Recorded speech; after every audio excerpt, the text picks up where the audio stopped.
If you live in the central Okanagan area and require air compressor service or repair, please give Murray a call at Repair 250-826-6533.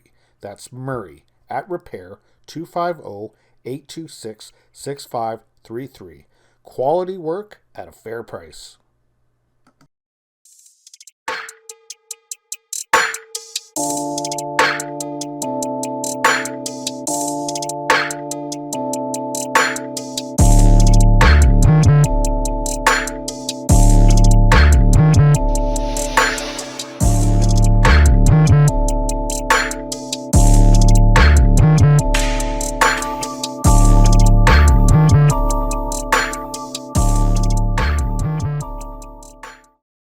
Welcome back to the channel, guys. My name is Gene Edwards. You're watching Lubed. This is my game review for the Edmonton Oilers, Vancouver Canucks, game number 82, the last game of the season, at the Rogers Place in Edmonton, Alberta for April the 29th, 2022.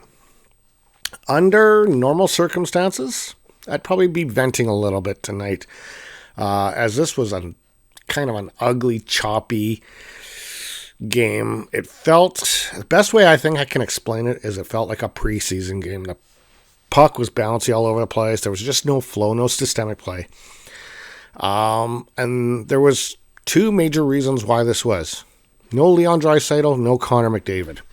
Rightfully so for Woodcroft to pull him and rest him for the playoff push. But when you lose those two pieces, it's a significant difference in the game. Like, McDavid opens up, because of his speed, and that opens up so many areas of the game. Draisaitl drives the play. Like, there's so much ice that is made available when those guys are on the ice. This game was actually a good classic example for all those guys out there that think McDavid should be traded or Draisaitl should be traded. This was a game that they should have watched, and then they can actually see the difference of what it's like when you don't have those guys on your team. Anyway, so everything is all set. There's still one NHL game remaining, and that is a makeup game for the Winnipeg Jets against the Seattle Kraken. Both teams aren't in the playoffs, but that is the final game that will be played in the regular season. But all the playoff matches have been already assessed. The Oilers, of course, playing the Los Angeles Kings. It's been about a week now that we've known that. And this will start on May the 2nd. And every second day going forward. So May 2nd, 4th, 6th, 8th. And then the, if necessary, 10th, 12th, and 14th. So it should be good. One thing I am going to do going into the playoffs is I am not going to do a game review for every single game. I am going to do a series review for every round. There's no point in me doing a game review when I'm just spitting out the same numbers pretty much. So I'm going to do a series review.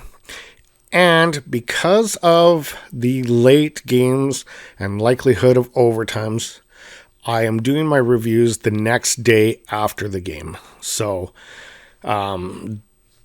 this isn't my bread and butter doing the YouTube channel. And I do actually have a job that requires me to be alert, or a lot of bad things can happen if I'm not. So I am going to make sure I'm well rested to go to work. And that's how I have to go forward doing these videos.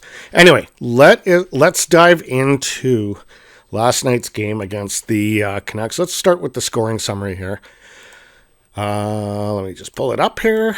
Okay, so in the first period, at 17:31, JT Miller gets his 32nd of the year from Connor Garland and Brad Hunt. Got to learn how to speak here.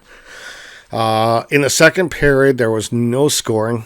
In the third period, Brett Kulak gets his 5th of the year from Kyler Yamamoto to tie it up. Then Connor Garland, they really want that name. That name is just somehow... Connor Garland from Quinn Hughes and Luke Shin make it 2-1. Tyson Barrie gets his 7th. So it was a defensive night for the Oilers. Tyson Barrie gets his 7th from Zach Kaskin and Derek Brassard. We go to a 2-2. Goes to overtime. Nothing gets settled and it goes into a lengthy shootout, and it was a goal by Devon Shore on Spencer Martin that capped it, and the Oilers win 3-2 in this game, in the shootout. They capped the season series, 4 games. They won all 4 of the Oilers this year. And let me see here. Let's go into the stats here of the game. So the stats for this game was Vancouver outshot the Oilers 41-33. Another game where the Oilers were being outshot. That's a little concerning. The hits were 21-14 for the Oilers. Faceoffs were 29-24. And then the stats after that were pretty close to being pretty even. So this closes out the 21-22 season as follows. So Calgary finishes off with 111 points. Edmonton finishes off with 104 points. Los Angeles with 99 points. The Golden Knights with 94 points. Vancouver with 92 points. San Jose with 77. Anaheim with 76. And Seattle Kraken, because they still have 1 game remaining, we're going to just call it at 60 now, but they could be at 62 when it's all done and said, if they beat the Winnipeg Jets. Well, that's all I got, guys. Let's go into this playoff year and see what happens. And I got a good feeling about the Oilers and Kings. I think the Oilers can really make some noise this year. I think they have been playing really well. Goaltending has started to warm up, and we'll see what happens. We'll see if they can actually make a push. It's also going to be interesting to watch the Tampa-Toronto series, see if the Maple Leafs can manage to knock off the 2-time Cup champs. So there's a few compelling storylines going into this playoff year. Okay, guys, that's all for me. I will be doing my preview video on the Edmonton Oilers Los Angeles Kings series. Probably going to release it on Sunday. Other than that, you guys enjoy your weekend, and we'll talk soon. Oiler fans, the #1 fan base in North America. If you guys like the content that Sammy and I bring you, please feel free to like, share, and subscribe, and leave messages in the comment section below. We will talk to you soon. Have a great night.